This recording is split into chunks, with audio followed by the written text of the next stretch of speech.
आज के वीडियो में अब हम सीखेंगे समुच्चयों के प्रकार, टाइप्स ऑफ सेट्स। तो इसमें 4 प्रकार के समुच्चय दिया है। सबसे पहले एकल समुच्चय, दूसरा रिक्त समुच्चय, तीसरा सीमित समुच्चय और चौथा है अनंत समुच्चय। ये 4 प्रकार के समुच्चय दिया है। तो पहले इसकी परिभाषा सीख लेते हैं। एक ही घटक समाविष्ट होने वाले समुच्चय को एकल समुच्चय कहते हैं। इसका अर्थ हुआ कि जिस समुच्चय में केवल घटकों की संख्या एक ही हो, एक से कम भी ना हो, एक से ज़्यादा भी ना हो, केवल एक घटक रहेगा तो उसे एकल समुच्चय कहेंगे। जैसे आप उदाहरण देखिए, a बराबर 2। अब यहाँ देखिए समुच्चय a है, इसमें केवल एक ही घटक है और वो क्या है, 2 है, इसलिए यह a जो है यह एकल समुच्चय है। तो ये एकल समुच्चय हो गया। अब दूसरा रिक्त। रिक्त नाम से ही समझ में आ रहा है खाली हो, मतलब उसमें कुछ ना हो। तो जिस समुच्चय में दिए गए गुण वर्णों का एक भी घटक नहीं होता है उसे रिक्त समुच्चय कहते हैं।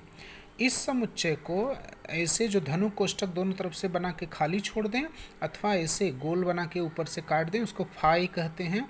इस चिन्ह से दर्शाया जाता है। तो ये 2 चिन्ह हैं जिससे कि रिक्त समुच्चय दर्शाया जाता है। तो परिभाषा इसकी समझ गए होंगे आप कि जैसे एकल में एक घटक होता था, रिक्त में एक भी घटक न रहे तो उसे रिक्त समुच्चय कहेंगे। एक उदाहरण देखिए दिया है, b बराबर यक्स ऐसा है कि यक्स यह 2 और 3 के बीच की प्राकृतिक संख्या। आपको पता है प्राकृतिक संख्या 1, 2, 3 होती है, लेकिन 2 और 3 के बीच कोई प्राकृतिक संख्या नहीं होगी। इसका मतलब जो b है यह रिक्त समुच्चय, ये दोनों चिन्ह में से कोई एक चिन्ह लिख देंगे। अब तीसरा है सीमित समुच्चय। जो समुच्चय रिक्त है अथवा जिस समुच्चयों के घटकों की संख्या मर्यादित होती है और उनकी गिनती संभव होती है उसे सीमित समुच्चय कहते हैं। मतलब जिसमें घटकों की संख्या फिक्स रहे, 2, 4, उसको हम गिना जा सके कि 2 है, 10 है, 20 है, 50 है, 100 है। मतलब घटकों की संख्या अगर गिना जा सके तो उसे सीमित समुच्चय कहते हैं। देखिए इसमें उदाहरण दिया है, p ऐसा है कि p यह 1 से 22 संख्याओं में से 4 से विभाज्य संख्या। तो 1 और 22 के बीच जो 4 से संख्या कटेगी, जैसे 4, 8, 12, 16, 20, ये सब देखिए 1 से 22 के बीच की संख्या है जो कि 4 से विभाजित है। तो ये क्या है, सीमित समुच्चय है। और लास्ट अगला है अनंत समुच्चय। तो अनंत में है कि जिस समुच्चय के घटकों की संख्या अनंत हो तथा उनको गिना न जा सके उसे अनंत समुच्चय कहते हैं। जैसे अगर प्राकृतिक संख्याओं का समुच्चय लिखा जाए, n बराबर 1, 2, 3, तो आपको पता है कि प्राकृतिक संख्याएं अनंत तक होती हैं। तो 1, 2, 3 डॉट डॉट डॉट डॉट, तो जिसमें लास्ट में डॉट डॉट आ जाए आपको समझ लेना है कि वह समुच्चय अनंत समुच्चय होता है। एक उदाहरण भी आप बुक में दिया है, उसको भी देख लेते हैं जरा। इसमें लिखा है निम्नलिखित समुच्चयों को सूची पद्धति में लिखकर सीमित और अनंत में विभाजित करना है। पहला है a यक्स ऐसा है कि यक्स घटक है प्राकृतिक संख्या का और यक्स विषम संख्या है। तो विषम भी हो प्राकृतिक भी हो तो क्या आएगा, 1, 3, 5, 7 डॉट डॉट डॉट। अब देखिए लास्ट में डॉट डॉट आ गया, इसका मतलब यह क्या है, अनंत समुच्चय है। दूसरा लिखा है यक्स ऐसा है कि यक्स घटक है प्राकृतिक संख्या का और 3x - 1 बराबर 0। अब यहाँ पहले इसको हल करेंगे। 3x - 1 बराबर 0, तो 3x बराबर -1 राइट में आके 1 हो गया, तो x बराबर 3 उधर जाके 1/3। अब ये 1/3 जो है ये प्राकृतिक संख्या नहीं है, जबकि कह रहा है कि जो x है वो प्राकृतिक संख्या का घटक है।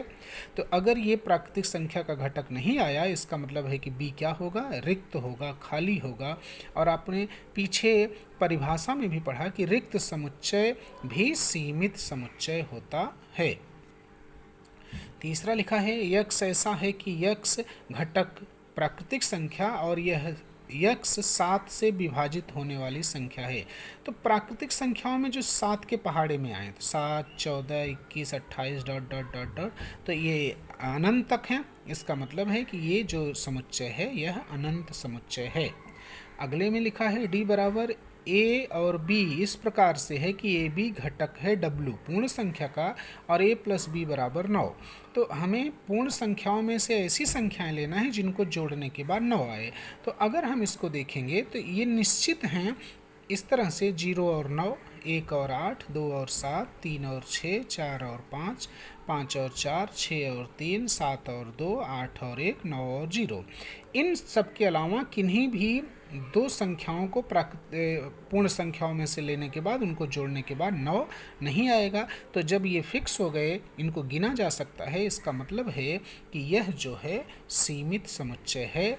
और अगला दिया है यक्स ऐसा है कि यक्स घटक आई मतलब पूर्णांक संख्या और यक्स स्क्वायर बराबर 100। तो पूर्णांक संख्याओं में से है और उसका वर्ग करें तो 100 आए। तो हमें मालूम है कि -10 का भी वर्ग 100 होता है और 10 का भी वर्ग 100 होता है। तो ई बराबर आएगा -10 और 10। तो यहाँ घटक निश्चित हैं, इसलिए यह क्या है, सीमित समुच्चय है। और लास्ट दिया है ए और बी ऐसा है कि ए बी घटक है क्यू और a प्लस बी बराबर 11। अब क्यों परिमेय संख्या में आता है? तो परिमेय संख्या तो असंख्य होती है, अनंत तक होती हैं, और जिनको 2 को जोड़ने पर 11 तो बहुत सारे हो सकते हैं। 6, 5, 3, 8, 3.5, 7.5, -15, 26 लिखा है। इसके अलावा भी आप सोचिए किसी तरह से असंख्य संख्याएं हो सकती हैं जिनको जोड़ने के बाद 11 आ सकता है। इसका मतलब है कि यह सब अनंत समुच्चय है। लास्ट में देखिए लिखा भी है NWIQR, यह सारे समुच्चय अनंत समुच्चय होते हैं। तो अगर जहाँ भी प्राकृतिक संख्या, पूर्ण संख्या, प्राकृतिक संख्या और परिमेय संख्या और ये लास्ट R जो है रियल नंबर, ये जहाँ भी आ जाएं वास्तविक संख्या, ये सभी क्या होते हैं, अनंत समुच्चय होते हैं।